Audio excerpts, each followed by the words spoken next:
वापरला पाहिजे. जाऊ द्या मग तिकडं. तुमचं असं जर असेल तर मला नाही बोलायचं तुमच्या सोबत. ऐक ना, किती खर्च सांगितलाय डॉक्टरांनी?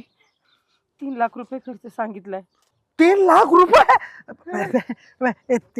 3 लाख रुपये फक्त? बापरे. एक मिनिट, काय झालं? फोन आलाय कोण? हॉस्पिटल. काका काका. काका. हॅलो, काय? हा तेच बघते मी. ते डॉक्टरांनी सांगितलंय ना, आधी 20-25 हजार भरायचे आणि 10 दिवस ऍडमिट आहेत ना अजून. मग टप्प्याटप्प्यात पुढचे भरीत जायचे ना 20-25 हजार. मी घेऊन येते, काही करीन. जाऊ दे, आपण घरात विकून टाकू. नाही. ते भाड्यानेच. ते नाही, किडनी,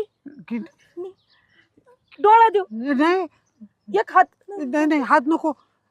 येते घेऊन, काहीतरी करते. करा करा करा ठेवते. करा. लगेच येते इमर्जन्सी ICU मध्ये. हा? अयो, अयो, ठोके वाढलेत. बापरे. बरोबर आले. अरे